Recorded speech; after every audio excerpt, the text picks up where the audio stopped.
योगा आखिर है क्या? क्या बहुत सारे फॉर्म में एक्सरसाइज करना योगा है? क्या कोबरा पोज योगा है? क्या मयूर आसन, हला आसन, पर्वत आसन, मंडूक आसन ये योगा है? क्या सारे आसन योगा हैं? आखिर योगा है क्या?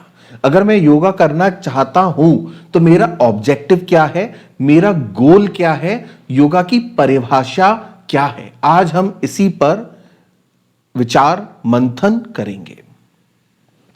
तो योगा का मतलब, अगर हम पतंजलि योग सूत्र की परिभाषा के हिसाब से जाएं तो योगा का मतलब चित्त वृत्ति निरोधा।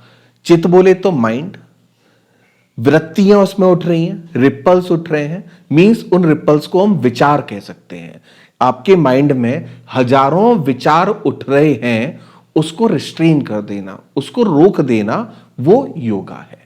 यानी to restrain all the thoughts. आपके जहन में जितने जितने विचार आ रहे हैं, जितने थॉट्स आ रहे हैं, उसको एकदम हाइबरनेट कर देना इज कॉल्ड योगा। अब दुनिया में सबसे मुश्किल काम अपने ही खुद के विचारों को रोकना है। हमारे विचार जो हमारे अंदर के थ्रेड्स चल रहे हैं, उसको दुनिया का सबसे मुश्किल काम है कि उसको रोक देना। अब उसको रोक देने के लिए बहुत सारी टेक्निक आए, क्रियाएं आई। पतंजलि योग सूत्र ने अपने सूत्र निकाले, विज्ञान भैरव तंत्र ने 112 टेक्निक निकाली, तंत्र योग ने अपनी क्रियाएं निकाली, हठ योग ने शारीरिक प्राणायाम आर्थिक अथवा मानसिक क्रियाएं निकाली, शारीरिक प्राणायाम और बहुत सारी क्रियाएं निकाली। तो ये बहुत सारे अंग हो गए एक स्टेट को पाने के लिए, जिससे कि हम अपने विचार को शून्य कर दें। जैसे भक्ति योगा, आप ईश्वर की भक्ति में विलीन हो गए, विलीन होते होते होते आप शून्य की अवस्था में चले गए, या उस तत्व के साथ आप मिल गए, तो वो योगा है। अब इसका मतलब कि केवल हम एक्सरसाइज कर रहे हैं या हम सूर्य नमस्कार कर रहे हैं, तो वो योगा के लिए छोटी सी सीढ़ी हो सकती है, और वो जरूरी नहीं है कि वो ही स्टेज हमको चलनी पड़े। बहुत सारी प्रक्रियाएं हैं, बहुत सारे टेक्निक हैं। तो ओवरऑल ये सारे हम अलग अलग लोग आए, उन्होंने अपने अलग अलग रास्ते निकाले। गुरु गोरखनाथ आए, उन्होंने बहुत सारे आसन निकाले, बहुत लोगों ने प्राणायाम निकाला, बहुत लोगों ने क्रिया योग निकाला, बहुत लोगों ने कुंडलिनी योग निकाला, बहुत लोगों ने तंत्र योग निकाला, मगर ऑब्जेक्टिव एक ही था कि अपने विचारों को रोक देना, अपने विचारों को हाइबरनेट कर देना, वो योगा है।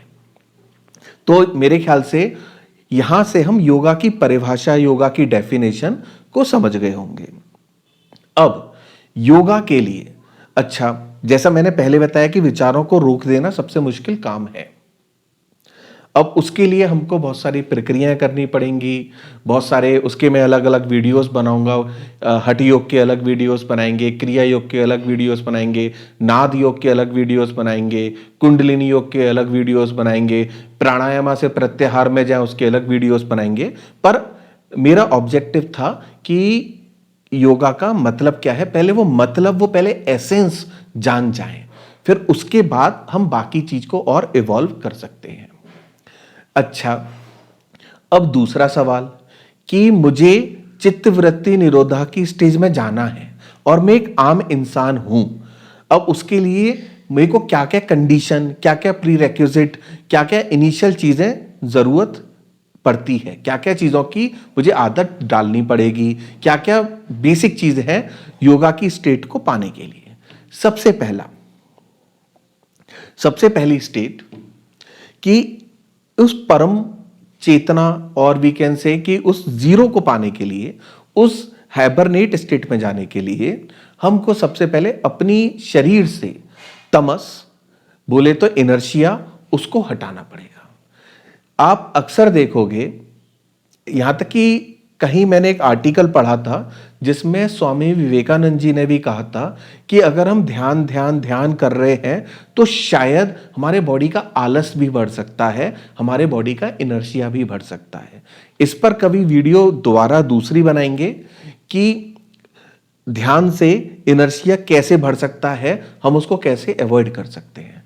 तो अभी बस आप एक बात मानकर चलो कि अगर हम कोई शारीरिक क्रिया नहीं कर रहे हैं, शारीरिक फॉर्म में वर्कआउट नहीं कर रहे हैं, कोई भी शारीरिक क्रिया नहीं कर रहे हैं और केवल ध्यान ध्यान ध्यान कर रहे हैं, तो हमारे अंदर आलस, हमारे अंदर तमस पैदा हो सकता है। तो उस तमस से बचने के लिए क्या करें? फिजिकल वर्कआउट, कोई भी फॉर्म में फिजिकल वर्कआउट, चाहे आप रनिंग करो, चाहे वॉकिंग करो, चाहे स्पोर्ट्स में एक्टिव रहो, चाहे बहुत सारे आसन करो। आसन का एक दूसरा अलग भी रूप है, वो हम फर्दर वीडियोस में बनाएंगे कि हम आसन क्यों करने चाहिए। आप एक्सरसाइज करो, वर्कआउट करो, फिजिकल फॉर्म में चलो, तो जिससे कि आपका अंदर जो है तमस, रजस बढ़ जाए, जिससे कि आपको जैसे ही आपका तमस बढ़े वो उसको बैलेंस कर ले। तो वो सारी चीज की डिस्क्रिप्शन वो क्यों होता है वो हम बाद में करेंगे। पहले ऑब्जेक्टिव ये है कि योगा का मीनिंग अगर समझ में आ जाए तो हम बहुत सारी चीज कर सकते हैं। जैसा कि बोला, योगा मतलब चित्त वृत्ति निरोधा, to restrain all the thoughts, it's called yoga. अब बहुत सारे लोगों ने बहुत सारे पाथ निकाल दिए, किसी ने पाथ ए निकाल दिया, किसी ने पाथ बी निकाल दिया, बहुत सारे रास्ते निकाल दिए। अब ये आप पे निर्भर करता है कि आप कौन सा रास्ता चुनना चाहते हो। जैसे मेरा खुद का जो मेरी स्किल्स है, मेरी प्राणायाम से मैं ध्यान की तरफ जाना मैं चला जाता हूँ प्राणायाम करके, क्योंकि प्राणायाम का एक उसकी फर्दर और वीडियोस बनाएंगे। ऐसे ही नाद योग के साथ भी ध्यान में जा सकते हैं, ओंकार का आप ध्यान करते रहो उससे भी ध्यान में जा सकते हैं, कुंडलिनी योग करते रहो उससे भी ध्यान में जा सकते हैं। विज्ञान भैरव तंत्र में 112 टेक्निक दी। आप इनहेल करो, एक्सेल करो, फिर इनहेल के बाद एक्सेल की क्रिया में जो गैप आता है उस पर फोकस करो, और इनहेल और एक्सेल को पूरा फोकस करो, उससे भी आप ध्यान में जा सकते हैं। पर ध्यान में जाने के लिए सबसे प्री रेक्विजिट है कि आपको अपने अंदर का तमस कंट्रोल करना है। तो अगर हम ध्यान की अवस्था में जाना चाहते हैं तो हमको सबसे पहले अपना तमस कंट्रोल करना है। तो यहां मेरे ख्याल से हम इससे एक तो योगा की परिभाषा जान गए। मेरे जहन में सवाल क्यों आया, मैं कुछ डेली लोगों से मिलता हूं, तो एक मित्र ने बोला कि तुम्हारी बाइसेप्स बड़ी हैं, तुम ध्यान कैसे करते हो? अब उसको समझाना बड़ा मुश्किल, क्योंकि वो समय नहीं था उस कन्वर्सेशन का। एक बंदे से मिला कि अगर आप क्या थोड़ा फैट हो रहा है तो आप क्या योगा करते हो? क्या योगा करने से फैट कम होगा? अब आपका ऑब्जेक्टिव है आप कौन सा पाथ लेना चाहते हो। पर योगा का मीनिंग यही है कि आप अपने विचारों को डिसॉल्व कर लो। अच्छा, डिसॉल्व करने के लिए ही बहुत सारे स्टेप्स हैं। आसन हो गया, यम नियम, प्राणायाम, प्रत्याहार, धारणा, ध्यान, समाधि, सांसों पे फोकस करना, हठ योग करना, या बहुत सारी प्रक्रिया आ जाती हैं। Objective dissolution of thoughts. अब हमारे थॉट्स, या तो मान लो कि मैं कोई ईश्वर को, यानी मान लो कि मैं कृष्णा का भक्त हूं, मैं कृष्णा का फॉलोअर हूं। अब मैंने कृष्णा को ध्यान कर करके, प्राणायाम, आसन, इन सब का सहारा लेके मैंने दिन रात कृष्णा कृष्णा कृष्णा कृष्णा कृष्णा जपना चालू कर दिया। सांसों पे भी कृष्णा आ रहा है, जो मेरा अजप योग हो गया। अब इस तरीके से हो रहा है कि मुझे कण कण में कृष्णा दिख रहा है, तो मैंने अपने सारे विचारों को डिसॉल्व कृष्णा में कर लिया। ये भी योग हो गया। इसमें हम एक ईश्वर तत्व को लेकर चलते हैं। बहुत लोग होते हैं जो जीरो को, किसी को भी नहीं लेकर चलते हैं ना। कोई ईश्वर तत्व हुए, जैसे गौतम बुद्ध हो गए, उसको निर्विकल्प समाधि कह दिया कि जीरो की स्टेट में जाना है, मुझे किसी में भी डिसॉल्व नहीं होना। तो वो उसमें जाते जाते हैं, चलते जाते हैं, चलते जाते हैं, और फाइनली जीरो में डिसॉल्व हो जाते हैं। तो वो हमारा योगा है। अब हमने तमस की बात कर ली, योगा की बात कर ली। जब हम कुछ कर रहे हैं, ऑब्वियस सी बात है, अगर हम कुछ कर रहे हैं तो बिना बेनिफिट के कोई इंसान कोई काम नहीं करेगा। Life is a exchange. आप पेड़ को कार्बन डाइऑक्साइड दे रहे हो, पेड़ आपको ऑक्सीजन दे रहे हैं। एक्सचेंज। तो अगर हम ये कहें कि मैं बिना बेनिफिट के योगा करना चाहता हूं, तो ये मेरे ख्याल से डुअलिटी वाली लाइफ में, डुअलिटी है, पुरुष और प्रकृति है, उस टॉपिक पे कभी बाद में बात करेंगे, मगर ये एक्सचेंज हमारा बहुत जरूरी है। तो इसका मतलब योगा के लाभ, अगर आप ध्यान की प्रैक्टिस कर रहे हो, योगा की प्रैक्टिस कर रहे हो, तो आपका फायदा क्या होगा। देखो, लॉजिकल तौर पे दुनिया में सबसे मुश्किल अपने विचारों को कंट्रोल करना। तो अगर आपने अपने विचारों को कंट्रोल कर लिया तो उसका मतलब ऑटोमेटिक आपकी विल पावर इतनी है कि आपने विचारों को कंट्रोल कर लिया।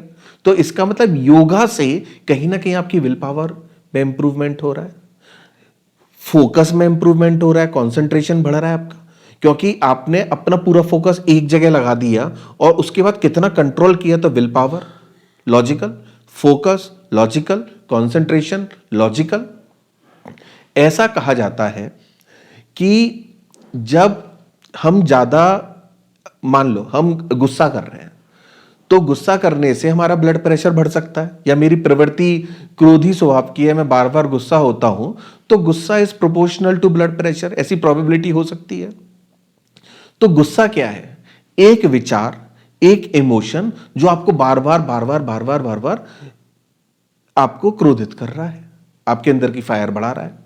तो वो भी तो एक विचार है। तो अगर आपने उसको कंट्रोल, उसको भी आप कंट्रोल कर सकते हो, क्योंकि वो भी एक विचार है, अगर आप करना चाहो तो हमारा एंगर मैनेजमेंट पे भी काम हो सकता है, हमारे अंदर का पोटेंशियल बढ़ा दे कि मेरे को काम करने की क्षमता, विल पावर को भी एक तरीके से पोटेंशियल बोल सकते हैं, तो आपकी विल पावर अच्छी होगी।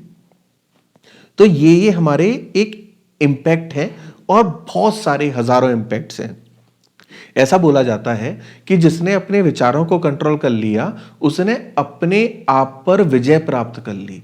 यहां तक कि स्वामी राम ने अपने हृदय की गति तक को रोक दिया। यानी आप एक ध्यान से एक ऑर्गन के साथ भी आप उसको चला भी सकते हो, उसको रोक भी सकते हो, क्योंकि कहीं ना कहीं ध्यान योग का रिलेशन आपकी सांसों के साथ है। वो भी हम कभी और डिस्कस करेंगे।